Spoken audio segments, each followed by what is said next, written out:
Praise the Lord. இன்றைக்கி நம்ம வந்து இன்றைக்கி நம்ம தியானிக்கிற வசனம் என்னென்னா மத்தேயு 5:44.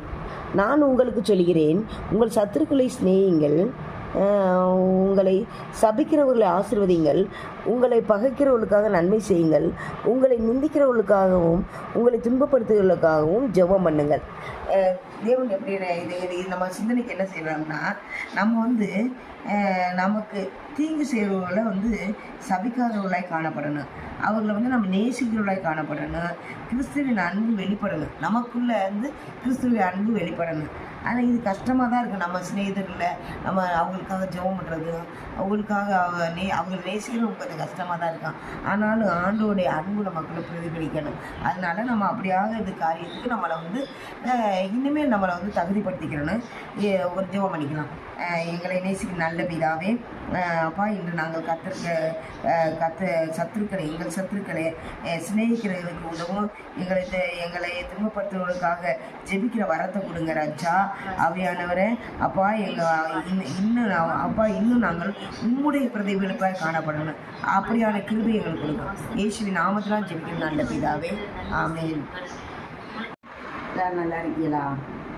கர்த்தருக்குள்ள சந்தோஷமாக இருக்கீங்களா? அதனால் நம்ம இனிமேல் என்னால் முடிஞ்ச அளவு எனக்கு நேரம் கிடைக்கும்போது அன்னைக்குரிய வசனங்கள் ஒரு வசனத்தை சொல்லி நம்ம தியானிக்கலாம். நீங்கள் உங்களுக்கு இது பிரயோஜனமாக இருக்குது, நம்மளுடைய வாழ்க்கைக்கு இது பிரயோஜனமாக இருக்குது.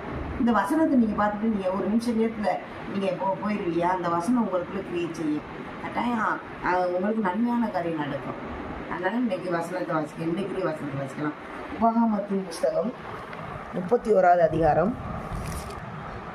கர்த்தர் தாமே உனக்கு முன்பாக போகிறவர், அவர் உன்னோடே இருப்பார், அவர் உன்னை விட்டு விலகுவதுமில்லை, உன்னை கைவிடுவதுமில்லை.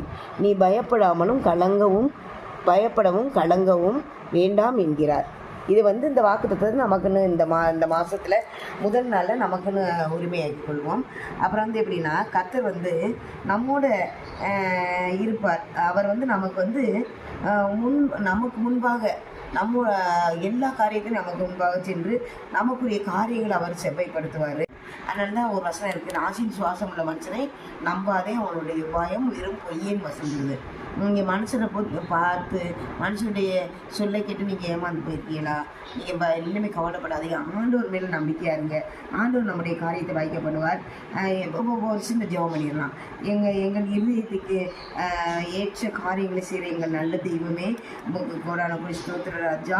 இந்த நாட்டில் ஆவியானவரே, அப்பா, உண்மை மட்டும் நாங்கள் முன்வைத்து போகிறவர்களாய் காணப்பட